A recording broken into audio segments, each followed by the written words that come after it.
Harus diakui ya, ketika Pak Jokowi awal-awal hadir sebagai presiden dalam pemerintahan 2014 itu, dia itu kan unik, otentik. Jadi semua kagum karena baru kali ini inilah presiden rakyat. Dalam artian tubuhnya aja ada rakyat. Tapi ketika presiden sudah mulai membiarkan Mas Gibran jadi wali kota, Mas Bobi jadi wali kota di Medan, kemudian soal KPK menjadi satu rumpun dengan pemerintah, kemudian terus menerus ini publik ini juga bukan suara yang satu ya Mas ya. Ini publik ini juga terpecah gitu. Tapi sebagian besar akademisi, sebagian NGO itu sudah mulai merasa gerah dan mempertanyakan itu. Saya itu takjub dengan kamisannya para korban. Ya, Saya rasa Sumarsi itu adalah salah satu dari merawat ingatan. Dan itu beban sejarah kita gitu. Kalau nggak diselesaikan gitu. Tapi Mbak Dhani sebagai orang yang hardliner, sebagai pendukung Pak Jokowi, ya, sekarang tetap mendukung atau kecewa atau gimana?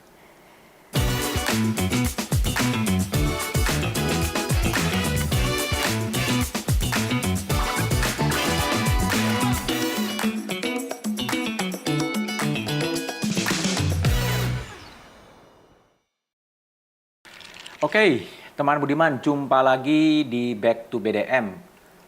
Mungkin entah kebetulan atau tidak, saya kedatangan tamu namanya Mbak Jaleswari Pramodawardhani.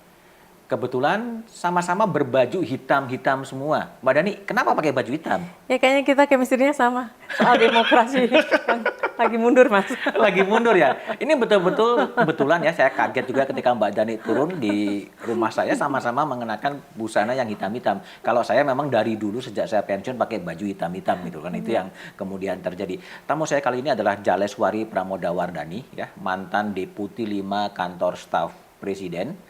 Sebelum bergabung di KSP banyak sekali tulisan-tulisan di Kompas sebetulnya ya, dan juga menjadi editor buku, termasuk membuat editor buku yang menurut saya judulnya menarik, Sebuah Perjuangan Melawan Lupa. Yang Mbak Dhani masih ingat ya? Ya. Dan saya juga pernah wawancara dengan Mbak Dhani, juga judulnya adalah Sebuah Perjuangan Melawan Lupa.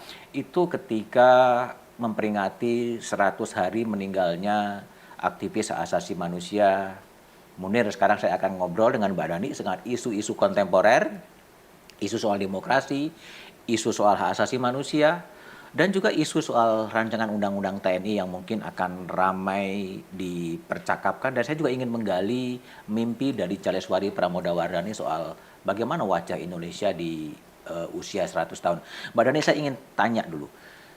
Sebuah perjuangan melawan lupa yang dieditori oleh Mbak Dhani ketika memperingati 100 harinya Cak Munir. Sekarang masih juga berjuang untuk melawan lupa ya, dalam konteks hak asasi manusia. Ya, pasti. Itu wajib dirawat, Mas. Karena kita kan memiliki ingatan yang rapuh.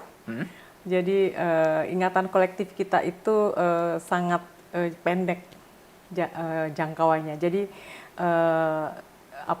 ingatan itu perlu dirawat, terutama hal-hal yang terkait dengan domain publik ya.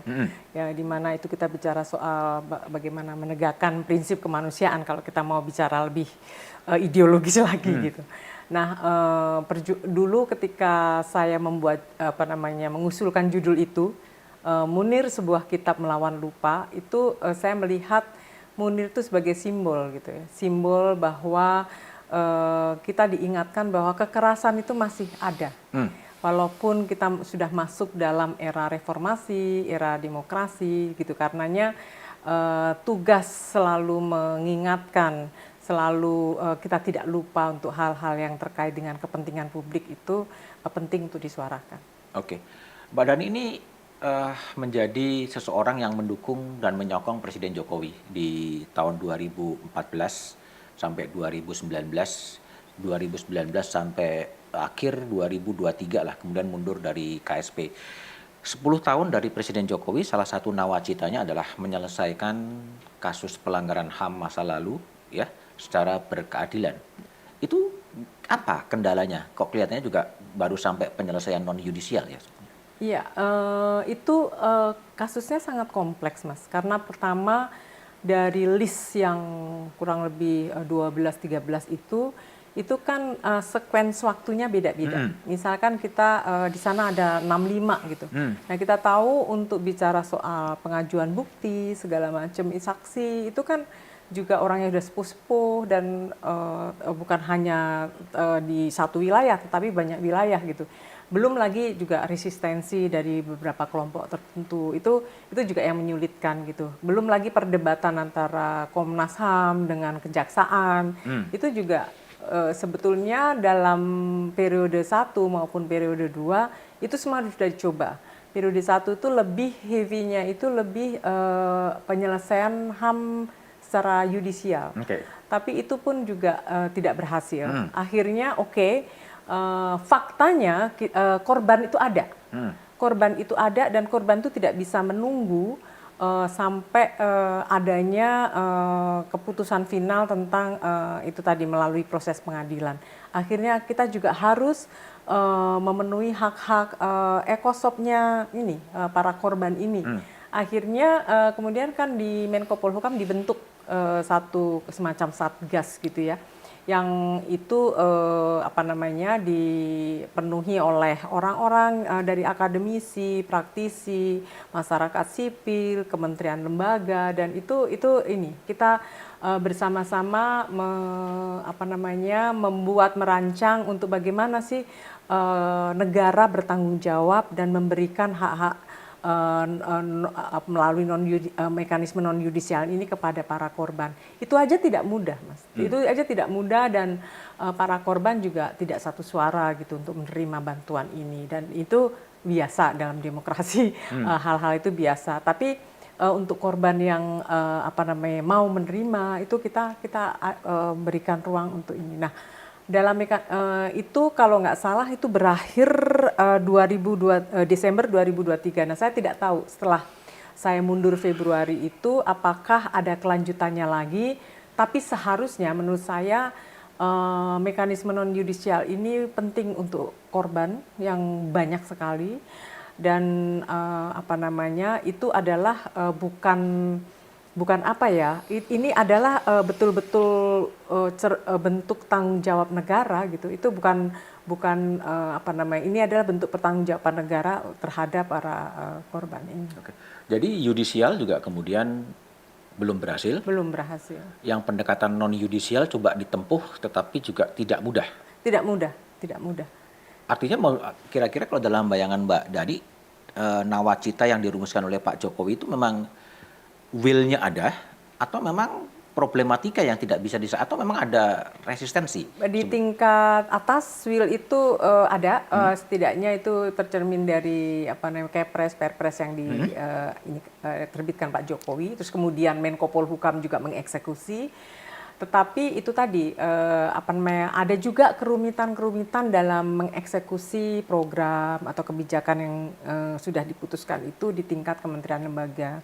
Nah, birokrasi itu kan kadang-kadang nggak bisa sak-dek-saknyet gitu ya. Jadi kita memang harus 2-3 tahun dulu dibicarakan, terus ini mekanisme gimana. Sementara kadang-kadang kecepatan waktu itu yang tersedia juga terbatas gitu. Jadi menurut saya sih ini harus tetap didorongkan. Sebelum saya terakhir tuh kira-kira sebulan yang lalu ketemu dengan salah satu tim saya di Kedeputian 5 dulu, itu saya menanyakan itu kembali, dan ini lagi diupayakan untuk diteruskan yang soal mekanisme non yudisial. Oke, jadi kalau Presiden Jokowi masih sampai 20 Oktober 2024 sebelum transisi ke presiden baru, apakah kemudian proses penyelesaian kasus pelanggaran HAM masa lalu itu akan menjadi makin susah ke depan atau gimana?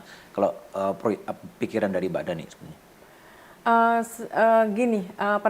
Saya tuh khawatirnya gini, Mas Budiman. Ganti pemimpin, ganti pemerintah, ganti kebijakan. Saya khawatirnya jangan-jangan kebijakan yang diinisiasi oleh presiden sekarang gitu, Presiden Jokowi, itu mungkin bukan lagi prioritas buat Presiden Prabowo. Misalkan Pak Prabowo lebih fokus kepada soal makan siang bergizi atau apapun namanya itu gitu. Sehingga hal-hal yang terkait dengan pemenuhan hak asasi manusia yang lain itu mungkin saya nggak tahu. Saya sih berharap birokrasi atau Bappenas itu tetap memasukkan itu dalam perencanaannya, dan birokrasi itu kan tinggal menjalankan yang sudah dirancang. Cuman itu tadi, sekali lagi pimpinan. Itu political will dari pimpinan. Apakah kemudian Indonesia akan masuk dulu ada model Afrika Selatan dengan Komisi Kebenaran Rekonsiliasi memunculkan tokoh seperti Nelson Mandela, ya. Ada model Argentina dengan pendekatan yang berbeda. Apakah dengan cara seperti ini memang bangsa ini termasuk gagal untuk menyelesaikan berbagai kasus pelanggaran HAM masa lalu sebetulnya? Saya khawatir ini lebih terkait kepada momentum ya, Mas. Momentum. Jadi mungkin kita sudah ini momentumnya ini sudah tidak sepanas, ibarat besi ditempa itu nggak sepanas dulu gitu. Jadi ini memang agak susah membangkitkan momentum ini. Karena dulu kami juga diingatkan oleh para aktivis NGO itu bahwa hati-hati kalau ini nggak berhasil, nggak susah. Trust itu, kepercayaan itu agak susah. Karena kalau kita melihat ini kan udah 26 tahun, kalau kita mengacu pada pelanggaran HAM 98 ya, belum lagi kalau kita tarik ada yang 65, ada 2000, ada yang 9, macam-macam. Jadi ini list dari pelanggaran HAM masa lalu itu, listnya itu kurang lebih 12-13an, dan ini memang sangat kompleks, Mas. Oke. Jadi gimana kita menyikapi masa lalu? Forgetting the past atau penyikapan dalam kondisi sekarang dengan menimbang semua masyarakat korbannya, situasi pemerintahan dan pemerintahan baru yang bakal terbentuk? Kalau saya membayangkan Pak Prabowo ini kan ganjalannya selama ini adalah soal HAM. Mungkin 2 kali nyapres itu selalu isu HAM itu dimunculkan terus. Mungkin kalau Pak Prabowo ingin menaikkan atau membuktikan bahwa beliau tidak seperti yang dibaca atau bukan dibaca, orang bisa berubah. Komitmen politik konsisten atau apa bisa dibuktikan mungkin, tetapi juga jangan berharap banyak karena para korban itu juga sebagian besar juga ada yang agak nggak bisa menerima bahwa bagaimana mungkin bisa bernegosiasi dengan seseorang yang dianggap justru pelaku misalkan seperti itu. Jadi memang agak kompleks, Mas. Jadi kalau saya melihat ini semua hal itu kan nggak harus diselesaikan presiden. Maksud saya ini kita sudah memulai saya membayangkan sih kalau misalkan program ini diteruskan, dimasukkan dalam Bappenas, dalam RPJMN berikut segala macam, bisa-bisa aja. Tetapi apakah ini menjadi prioritas presiden, saya nggak tahu. Tapi kalau bagi masyarakat sipil sebaiknya menyikapinya gimana? Apakah udahlah masa lalu selesai dan kita menatap ke masa depan? Ini, Mas, saya itu takjub dengan kamisannya para korban. Saya rasa Sumarsi. Itu adalah salah satu dari merawat ingatan. Jadi korban ini kan terus meminta perhatian pemerintah untuk peduli terhadap penyelesaian HAM masa lalu, karena ini semacam pekerjaan rumah dan itu beban sejarah kita gitu kalau nggak diselesaikan gitu. Kita punya perbandingan soal Afsel gitu. Dia soal KKR-nya berhasil segala macam, mungkin itu best practices gitu ya. Tapi kita bagaimana gitu? Menurut saya ini bukan sekedar kita harus menyelesaikan penyelesaian HAM masa lalu gimana, tapi kita memang membutuhkan pemimpin yang betul-betul concern tentang ini gitu. Pemimpin yang memikirkan bahwa ini bukan persoalan pemerintahannya, tapi ini adalah beban bangsa ini terhadap nokta hitam dalam sejarahnya. Nah, kalau spesifik soal kamisan, saran Mbak Dani terhadap pemerintahan baru ini, kamisan gimana mau di treatment yang dia meniru Mades Plaza de Mayo di Argentina yang setiap hari protes tapi juga diabaikan begitu?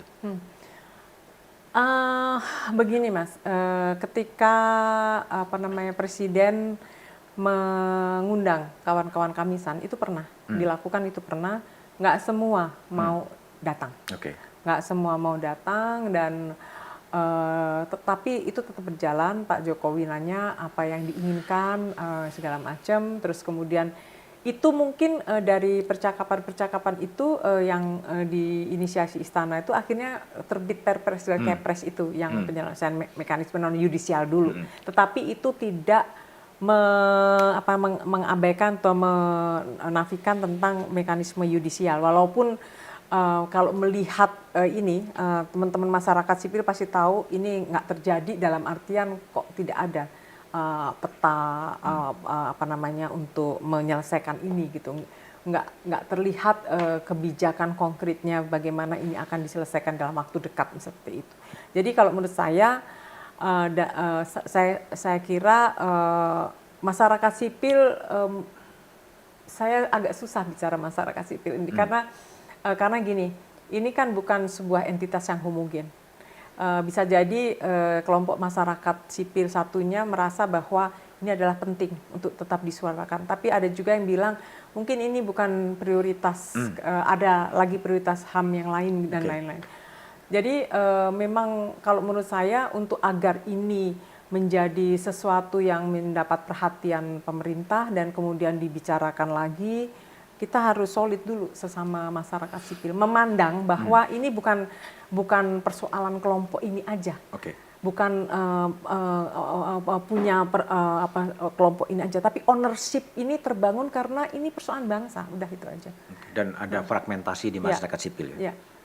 Sama halnya mungkin di akademisi, sama kita tuh betul-betul menurut saya terfragmentasi ya. Oke Mbak Dani, saya baca juga artikelnya Mbak Dani ya di Kompas Senjakala Demokrasi. Ini apa? Anda frustrasi melihat demokrasi yang ada atau gimana sebetulnya? Saya rasa kalau kita gini, kalau kita melihat kasus aja, mungkin orang bicara bahwa itu opini subjektif Jaleswar. Tapi kita mungkin kalau melihat indeks-indeks global terkait demokrasi, entah The Economist Intelligence Unit, entah Freedom House, entah indikator-indikator lainnya, itu 3-4 indikator global tuh menunjukkan bahwa Indonesia itu lagi sedang turun. Itu indikator ini ya, yang kuantitatif gitu. Tapi yang bisa kita rasakan kalau kita bicara soal demokrasi, memang di Undang-Undang Dasar kita tidak ada yang secara eksplisit ngomong kata demokrasi. Tetapi kan di pasal 1 ayat 2 tuh disematkan kata kedaulatan rakyat. Dan itu jelas prinsip-prinsip demokrasi di sana ada. Konstitusi kita banyak menyitir tentang kedaulatan rakyat, tentang pemisahan kekuasaan, tentang pemilihan umum, tentang hak asasi manusia, itu prinsip-prinsip demokrasi. Nah, maksud saya demokrasi yang kita genggam hari ini kan kemudian kita merasa bahwa selain indeks objektif itu tadi, kita kan juga merasakan dalam praktek-praktek misalkan pilkada, nanti mendatang pilpres, itu kan sebetulnya banyak sekali kritikan-kritikan, polemik yang terjadi di publik, Mas. Yang terkait dengan bagaimana mereka menyuarakan demokrasi kita tuh memang mundur, kualitas demokrasi kita ini memang menurun, kita terjadi regresi demokrasi. Itu maksudnya percakapan hari-hari ini gitu. Tapi jangan-jangan terjadi juga divided expectation ya. Artinya demokrasi is not too important bagi majority. Tapi hanya kelompok elit saja yang memandang demokrasi itu menjadi dewa. Tapi di bawah kebutuhannya mungkin bukan demokrasi juga. Iya, kalau misalkan seperti itu memang di negara lain demokrasi juga lagi mundur ya. Demokrasi lagi mundur, tapi maksud saya kalau kita bicara jangan-jangan ini kepentingan kelompok lain. Saya kok lebih melihat gini, mungkin kita nggak bicara soal definisinya atau pengertian demokrasi itu sendiri, tetapi bagaimana demokrasi itu operasional demokrasi itu seperti apa gitu. Mungkin masyarakat akan kemudian mungkin menjawab itu penting ketika kita dibilang bahwa kalian bebas mengekspresikan sesuatu, kalian bebas untuk berusaha dalam kalian punya hak-hak itu, atau kita perlihatkan bahwa operasionalisasi dari definisi demokrasi itu seperti itu. Dia adalah salah satu harapan kita untuk mewujudkan tata kelola pemerintahan yang baik, karena itu kata kuncinya partisipasi, melibatkan semua rakyat. Jadi ketika partisipasi itu menjadi kata kunci, semua orang boleh bersuara, semua orang juga boleh berbeda. Itu mungkin itu jadi menarik gitu, ketimbang kita ngomong demokrasi tapi nggak memberi makna di dalamnya gitu. Ada orang yang juga melihat bahwa sekarang sedang terjadi gelombang balik gitu ya. Gelombang balik demokrasi menuju, terutama tulisannya Mbak Dhani kan kepada otoritarian sebetulnya. Apakah memang arahnya memang sedang ke situ sebetulnya? Iya, saya rasa salah satu bukunya Anne Applebaum itu kan bicara soal twilight democracy ya. Dia menyuguhkan bahwa kemunduran demokrasi itu memang terjadi di beberapa negara, bahkan negara demokratis sekalipun. Nah, dari kasus-kasus yang ada itu, yang menariknya itu adalah bahwa orang yang dulunya mendukung demokrasi dengan antusias, sekarang justru mendekat kepada otoritarianisme gitu. Dan kemudian muncul soal pemimpin yang populis gitu ya. Kita kalau melihat definisi populis, kita kan sering bilang populis itu kan bagus, rakyat, kaitannya dengan ini. Tetapi ternyata baik elitisme maupun populisme, atau kalau misalkan mau lebih sejajarkan misalkan demokrasi liberal atau apapun, itu masing-masing kan punya kelemahan dan kekuatan masing-masing. Nah, dalam konteks populisme ini adalah pemimpin yang jadi mendikotomikan bahwa mereka tuh alergi dengan elit gitu ya. Mungkin ini bisa di-challenge dengan kasus-kasus tertentu, tapi mereka alergi dengan elit. Mereka tidak percaya institusi negara. Mereka hal-hal yang sifatnya instan, sederhana, yang itu tadi. Yang kemudian kalau kita melihat konteks hari ini, Mas Budiman merasakan nggak bahwa 10 tahun ini percakapan kita tentang gagasan, ide besar, tentang bangsa, tentang negara, tentang hal mimpi atau Indonesia ke depan, itu kan jarang sekali. Kalaupun yang nulis, itu orangnya itu aja, Mas. Maksudnya publik itu nggak disuguhkan oleh diskusi cerdas, konsep-konsep besar untuk membangun ini. Kita kemudian pembicaraan kita hari ini tuh jangka pendek, sangat instan, artifisial, terus kemudian dan kita merasa oke-oke aja. Anak-anak muda kita yang potensial akan menjadi bonus demografi kita tuh alergi terhadap politik, mencemoohkan politik, nggak suka dengan institusi ini, terus kemudian isi come isi go terhadap pekerjaan, dan kita hanya melihat Gen Z sama Gen Gen Z dan Gen milenial ya memang gitu karakternya, tanpa melihat gitu bahwa jangan-jangan kita ini berkontribusi untuk membentuk dia seperti itu gitu. Bahwa negara itu fungsi edukasi publiknya, fungsi mengedukasi bangsa dalam skala yang lebih luas itu lama absen gitu loh, Mas. Pendidikan itu kan sangat penting ya, tapi saya aja yang bukan backgroundnya, keahliannya bukan bidang pendidikan, saya melihat bahwa betapa gagapnya percakapan-percakapan kita di media tentang bagaimana pendidikan itu akan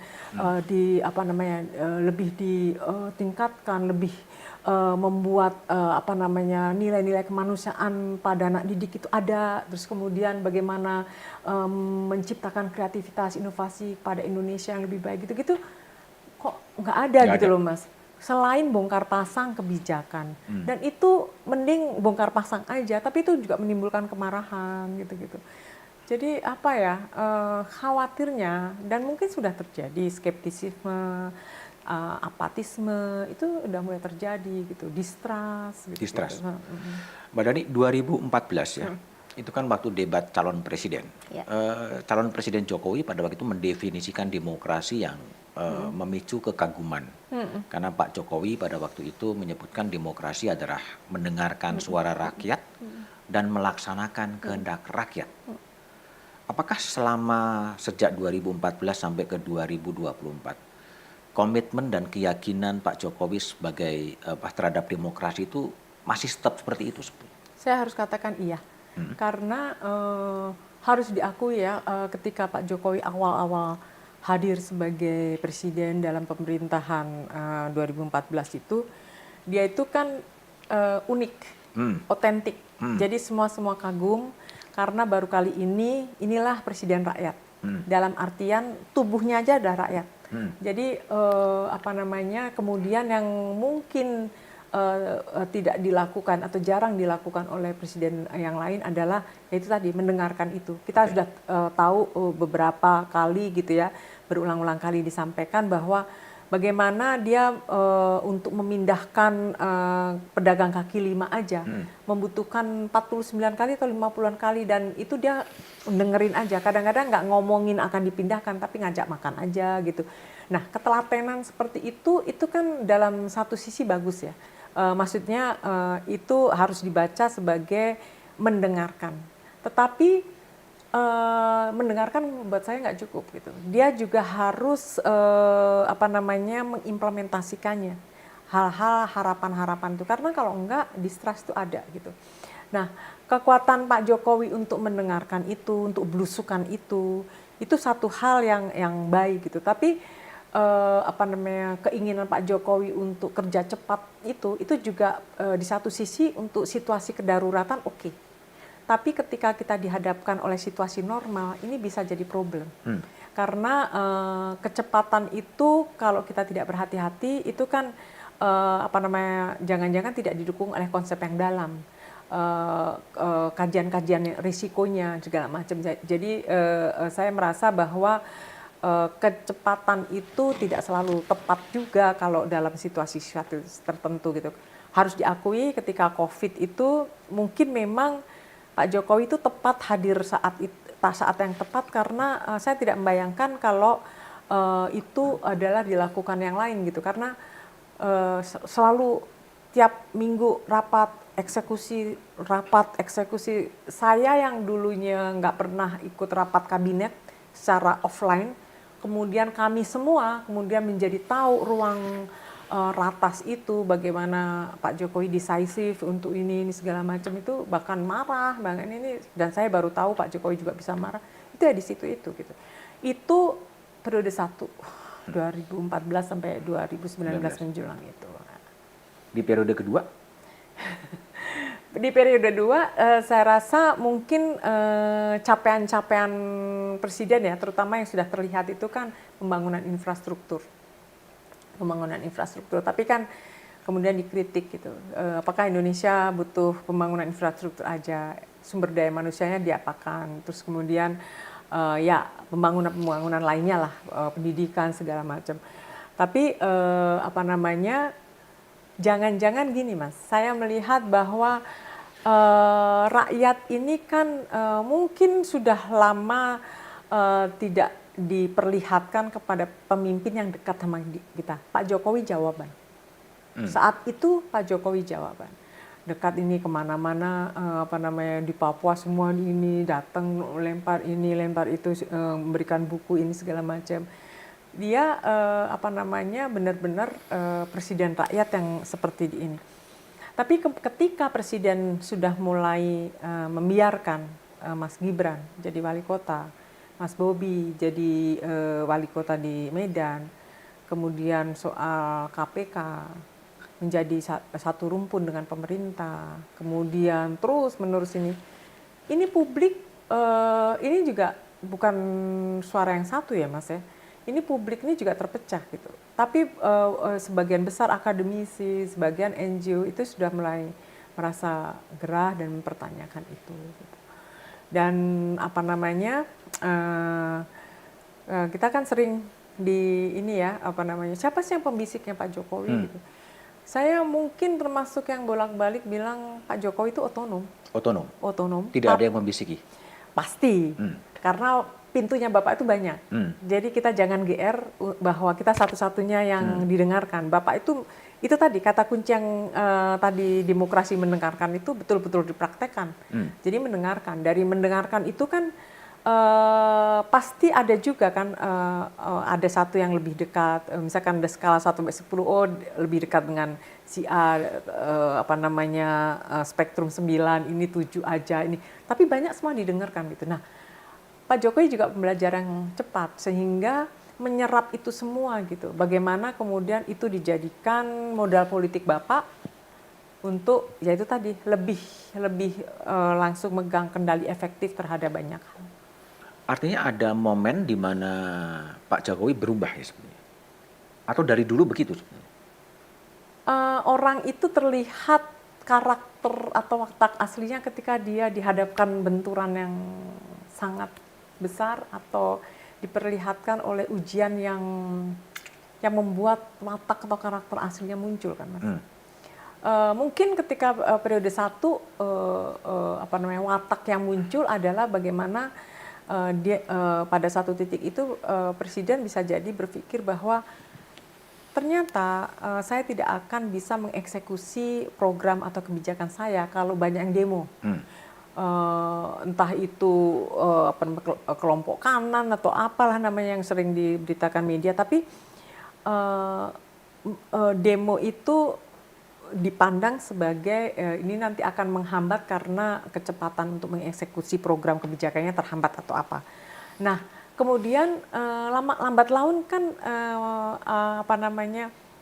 mungkin Pak Jokowi juga berpikir ini kan korupsinya itu kan luar biasa Mas. Itu juga bahwa elit-elit kita banyak yang korup dan itu mungkin itu kemudian menjadi pemikiran presiden juga gitu bahwa itu juga bisa menjadi modal politik juga bisa macam-macam dalam rangka itu tadi mengharmonisasi semua konflik-konflik di internal pemerintahan gitu. Jadi saya melihat kalau apakah Pak Jokowi berubah, saya rasa setiap manusia tuh berubah tergantung situasi kondisi yang ada Mas. Saya rasa saya juga mungkin saya berubah 9 tahun, 10 tahun di sana gitu ya. Oke. Tapi Mbak Dhani sebagai orang yang hardliner sebagai pendukung Pak Jokowi, sekarang tetap mendukung atau kecewa atau gimana? Ya kecewa, itu yang jawaban cepat saya kecewa. Jawaban cepat saya kecewa. Ya saya termasuk yang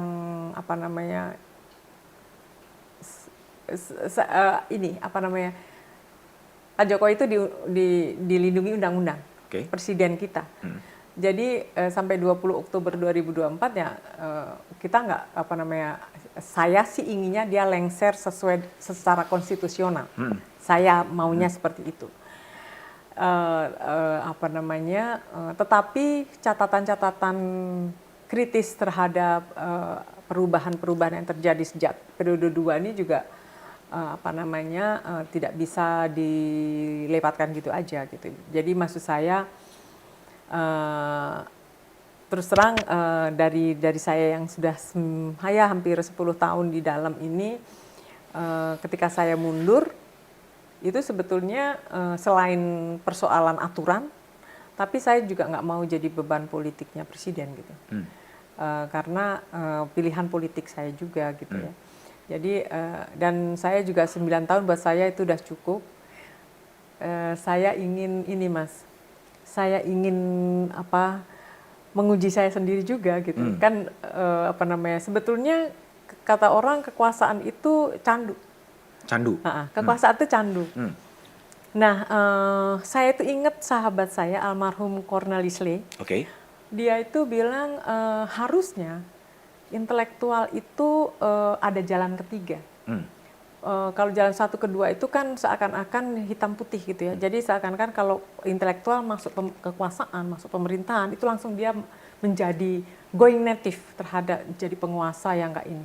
Kalau seakan-akan kalau dia ada di luar, dia tuh selalu berseberangan dengan pemerintah. Tetapi dia menunjukkan jalan ketiga bahwa seorang intelektual itu harusnya dia bukan sekedar lantang menyuarakan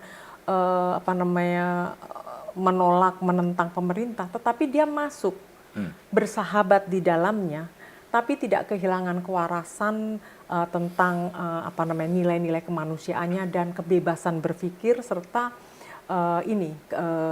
bijak dalam itu menegakkan prinsip kemanusiaan. Jadi prinsip kemanusiaan itu harus jadi ukurannya, menurut saya gitu. Dan dia harus fleksibel, mudah masuk dan ringan keluar gitu. Mudah masuk, ringan keluar. Jadi jangan ketika udah ini susah ini. Nah, waktu itu dalam situasi itu kan sebetulnya juga ada pergulatan batin juga gitu.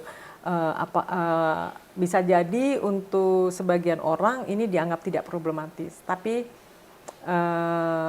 buat saya pribadi ya, saya tidak mau menatasnamakan yang lain. Saya merasa bahwa mungkin saya cukup di dalam. Cukup di dalam. Oke. Tadi disebutkan Mbak Dhani kekuasaan itu candu. Ya. Seperti apa sih yang dialami candu versi Mbak Dhani ketika duduk di Deputi 5 KSP itu? Candu mungkin kalau dilihat dari gaji itu nggak seberapa ya Mas ya. Okay. Maksud saya gini, gaji yang kita dapatkan itu nggak gede-gede banget gitu, nggak ratusan juta itu nggak ada itu. Tetapi yang mungkin orang sulit meninggalkan itu adalah privilege yang didapatkan dari kekuasaan itu. Misalnya kalau kita ke daerah, itu pasti di daerah kita akan disambut, diberikan privilege sesuai dengan jabatan kita gitu ya. Dan itu mungkin itu yang soal kekuasaan itu candu itu karena dia memiliki privilege yang tidak dimiliki orang lain di luar kekuasaan, dan dia memiliki fasilitas-fasilitas yang tidak dimiliki oleh orang luar gitu. Fasilitas negara macam-macam kan. Nah, godaan-godaan itu kan lembut sekali Mas. Jadi apakah kita menggunakan fasilitas negara untuk privat atau apa, itu bedanya kan tipis banget. Oke. Ini yang membuat juga kemudian sejumlah aktivis yang kemudian tertarik masuk dalam kekuasaan, dan kemudian candu kekuasaan itu kemudian memoderasi sikap-sikap progresif dia. Saya nggak berani untuk mengeneralisasi itu, tetapi nggak semuanya aktivis seperti itu. Seperti halnya nggak semuanya akademisi seperti itu, nggak semuanya kementerian lembaga seperti itu. Maksud saya gini, ketika kita ini yang biasanya di luar, akademisi, NGO, mungkin teman-teman media juga, karena teman-teman media juga banyak yang di dalam juga. Yeah. Itu kita itu punya idealisme tentang kita kalau di dalam akan mengubah. Tetapi begitu di dalam itu tidak semudah yang kita bayangkan, karena itu ada birokrasi mempunyai mekanismenya sendiri, dia memiliki cara sendiri, memiliki bahasa sendiri, sehingga yang dimaksud kawan saya bersahabat, berkawan, kita harus mengawani birokrasi itu. Saya selalu menyampaikan itu maksudnya adalah karena dengan birokrasi inilah salah satu solusi untuk menjalankan kebijakan untuk rakyat itu.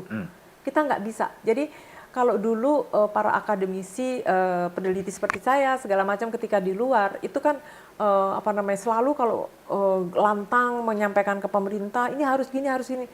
Tapi dalam itu nggak nyambung dengan mekanisme birokrasi itu sendiri juga susah dilakukan. Jadi harusnya masukan-masukan pemerintah itu satu hal itu adalah bagaimana memahamkan masukan kita tuh dalam birokrasi yang rumit. Itu kita juga harus memahami itu juga gitu. Sehingga itu bisa nyambung, dan kawan-kawan birokrasi di dalam kementerian lembaga itu sangat sangat menerima masukan-masukan yang terkait dengan itu. Cuman ya itu tadi, birokrasi punya mekanismenya sendiri, bahasanya sendiri, punya kulturnya sendiri, dan kita harus memahami itu gitu.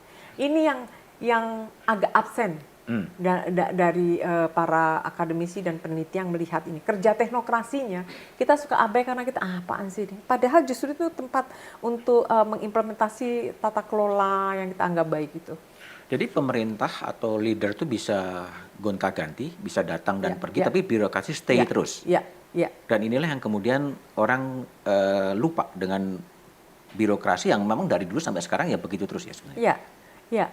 Jadi pemahaman atau pengetahuan tentang birokrasi itu mungkin banyak akademisi atau NGO enggan untuk melihat kerja-kerja teknokratisnya seperti apa. Tapi ini justru jantung perubahan yang bisa kita lakukan. Apakah seorang leader tidak bisa mengubah kultur strong government atau tough government, mengubah kultur birokrasi menjadi lebih lebih services kepada publik sebenarnya? Bisa, Pak Jokowi termasuk itu. Yang mungkin sebagian orang kalau pakai bahasa umumnya Pak Jokowi itu suka nabrak. Suka nabrak misalkan ini kenapa lambat banget 2 bulan, 2 minggu, gini. Nah, untuk jadi 2 bulan jadi 2 minggu itu kan ada mekanismenya. Mungkin dari 14 meja jadi 5 meja gitu. Itu kan juga kerja seperti ini kan juga melalui keputusan presiden, sebagian besar ada juga peraturan presiden, mungkin peraturan pemerintah, dan itu harus mengubah lagi. Dan itu tadi untuk mempercepat segala macam itu memang keruwetan selanjutnya adalah bagaimana regulasi atau kebijakan tuh harus menyesuaikan itu supaya tidak terjadi. Oke. Tadi Mbak Dani di awal pernah menyebut bahwa kecewa dengan Pak Jokowi di periode kedua. Kecewaannya di mana sebenarnya? Ya soal demokrasi. Saya rasa presiden sudah bisa melakukan lebih dari ini. Jadi ketika periode 1, kemudian periode kedua tahun pertama itu, tahun kedua, ketiga itu kita sudah bicara soal legacy presiden.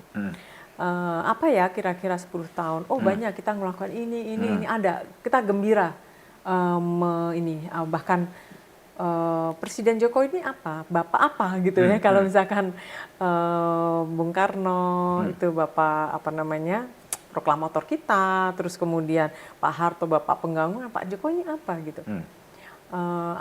Sementara Bapak infrastruktur Pak Jokowi nggak suka. Nggak suka. Nggak suka. Itu kan kayak sekedar membangun aja gitu. Apa gitu. Maksud saya ini adalah hiruk pikuk karena antusiasme kita ini landing soft landing nih gitu. Apalagi dengan terus presiden konsisten belusukan gitu-gitu. Tapi kemudian ya itu tadi sejak Mas Gibran dan Mas Bobi masuk jadi wali kota, menurut saya waktu itu ketika menanyakan kenapa nggak menunggu sampai selesai gitu ya, itu akan lebih bagus dilihatnya dan ini akan jadi semacam role model sebagai pemerintahan berikutnya bahwa kita meninggalkan contoh-contoh baik soal demokrasi itu. Tapi kemudian ya ada beberapa jawaban, bukan langsung, saya nggak mendapatkan langsung dari Pak Jokowi, tetapi dari beberapa kawan gitu ya, menurut Bapak itu kan demokratis gitu ya, itu kan Bapak nggak memaksakan, itu pilihan anaknya, ini kan anak presiden, itu kan haknya sama demokrasi. Nah, saya mikirnya waktu itu adalah, ya kita semua seluruh warga negara mempunyai hak yang sama, tetapi tidak sama karena posisinya yang begitu berbeda gitu. Pertarungan ini menjadi nggak fair karena posisi anak presiden itu pasti akan mempengaruhi tentang penilaian, tentang kriteria, dan kita nggak bertarung setara gitu.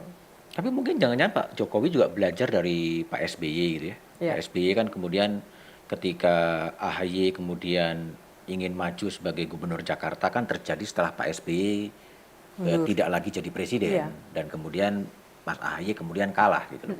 Sehingga mungkin belajar dari situ ya kalau memang ingin menjadikan anak-anaknya ya pas beliau masih dalam in power. Mungkin itu iya. Maksudnya kalau ingin tuh menjadikan anaknya karena tapi kan yang dikorbankan demokrasi. Maksudnya demokrasi dalam artian demokrasi itu kan kita bicara soal kesetaraan, partisipasi iya itu, tapi juga kesetaraan. Nah, ini kan nggak mungkin apa namanya aparat pemerintah, aparat. Jadi posisi Pak Jokowi itu membuat aparat, entah itu aparat sipil negara, apakah itu aparat keamanan, itu pasti kan nalurinya itu pasti akan mengamankan kepentingan presiden. Gitu. Oke. Demokrasi regresi. Apakah ada kemungkinan semakin declining dan menjadi the end of democracy, atau masih ada kemungkinan demokrasi itu rebound? Ya menurut saya gini Mas, mungkin karena gini, saya yakin ketika saya bilang mungkin apa namanya kita nggak akan kembali ke zaman yang, walaupun ini juga penting untuk menakut-nakuti kita, tapi maksud saya ya demokrasi menurun, mungkin ada apa namanya kebebasan yang ini mungkin ada apa namanya residu-residu yang dari kebijakan-kebijakan pemimpin yang diputuskan yang tidak sesuai dengan harapan publik dan lain-lain. Tapi kalau saya terus terang apa namanya sepanjang masyarakat sipil tidak memandang ini masalah dan kita tidak kemudian mencarikan solusi bersama sendiri-sendiri dengan dengungan-dengungan itu, maka ya kita nggak usah menangis ketika kita sadar demokrasi udah selesai gitu. Dan itu kuncinya di masyarakat sipil. Sekarang kita berharap kepada masyarakat sipil, kepada media, walaupun kita tahu media pun juga tidak bebas juga. Yeah. Kemudian mahasiswa juga tidak bebas juga. Jadi kita akhirnya seperti acaranya Mas Budiman ini, saya rasa ini kan podcast kan menjamur. Ini adalah bagian dari melipat gandakan wacana, narasi tentang demokrasi itu sendiri, Mas. Jadi ini luar biasa gitu. Saya sih senang banget dengan podcast seperti ini.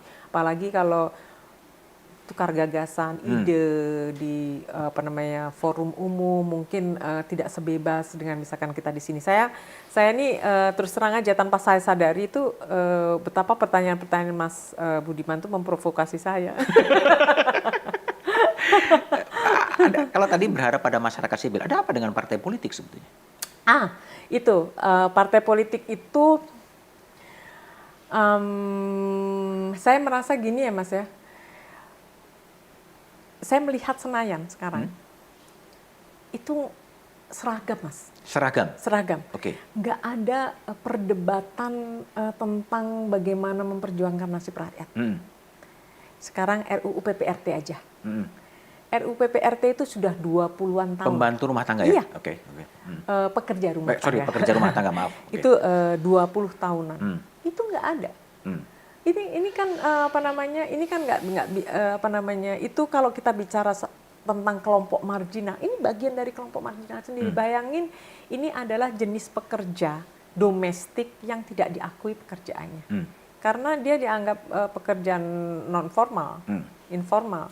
Jadi dia tidak dianggap sebagai pekerja. Kemudian kita tahu apa namanya dari data-data tentang kekerasan juga meningkat segala macam. Nah, kalau katanya dia adalah wakil rakyat, ini dia wakil rakyat yang paling marginal gitu. Dan ini masih ada di apa namanya di Senayan. Terus kemudian apa namanya kita melihat apa ya DPR ini selain seragam juga dia harus bertanggung jawab loh sebagai pilar demokrasi. Kemunduran demokrasi ini paling bertanggung jawab itu harusnya apa namanya partai politik, apalagi yang mengusung ada kata demokrasinya, ada kata nasionalnya, ada kata Indonesianya, ada kata bangsanya. Itu apa namanya PR besar buat mereka seharusnya. Nggak bisa, jangan sampai sejarah itu mencatat justru partai politik lah yang membuat regresi demokrasi. Ada satu artikelnya Mbak Dani juga, parlemen online. Oh, ya, dulu. ya. Itu Iya. apakah pada satu saat juga bisa menjadi the end the political party dan digantikan sebuah model petisi-petisi online yang memang always connecting sebetulnya. Tapi kalau kita itu dulu kan zaman saya nulis itu kan zamannya sebelum ada Twitter. Ya, Ada macam-macam ya, belum ya. marak seperti ini, belum ada media sosial yang sedikdaya ini menghakimi kita.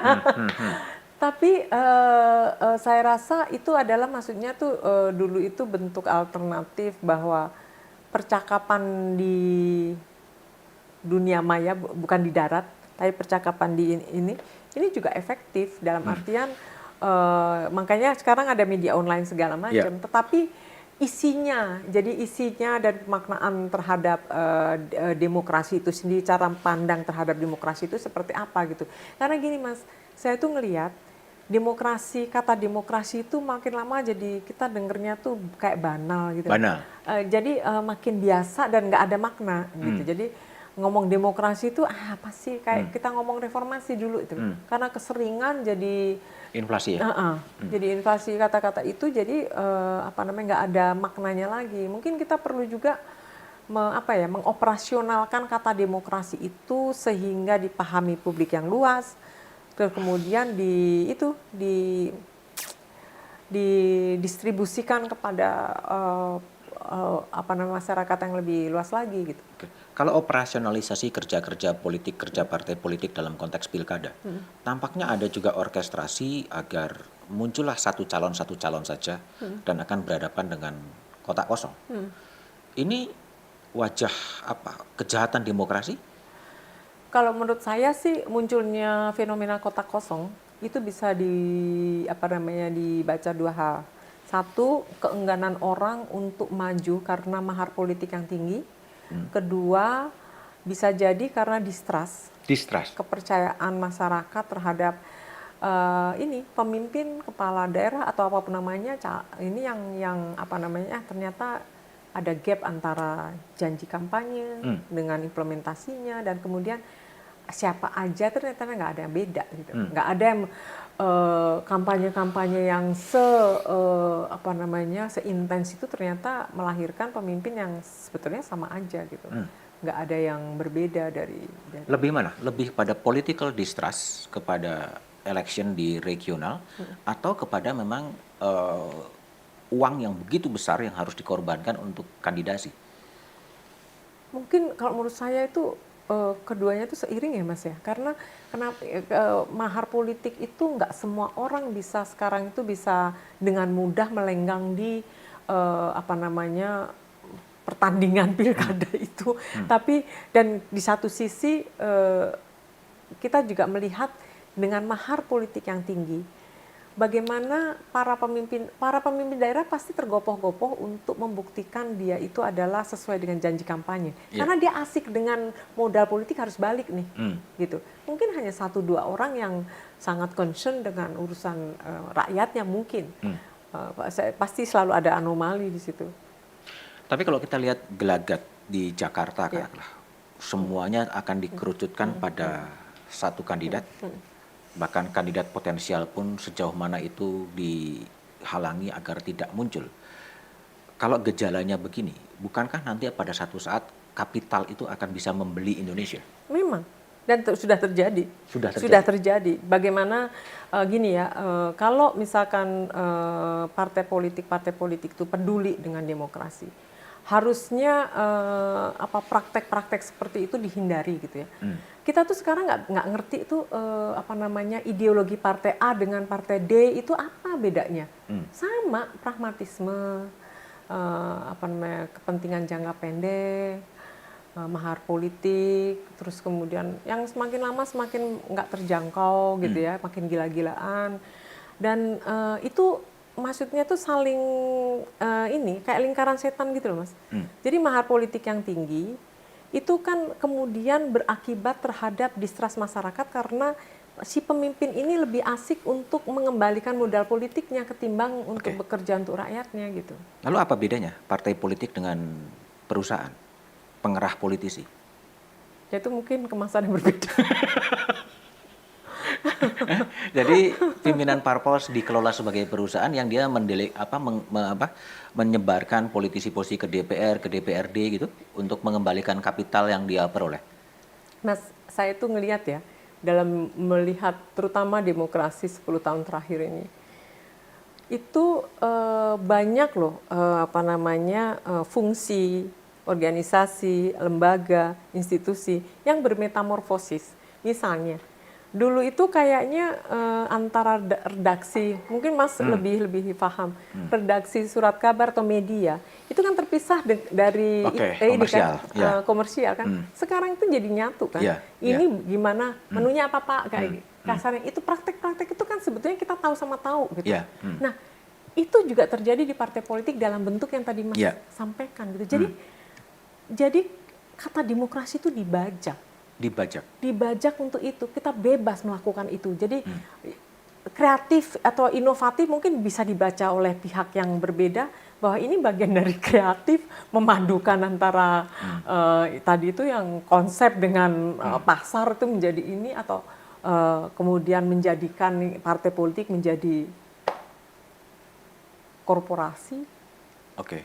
Jadi kalau kembali lagi kepada tesis tadi bahwa ini adalah arah-arah menuju the end of the democracy ya di Indonesia maupun juga di berbagai negara. Iya.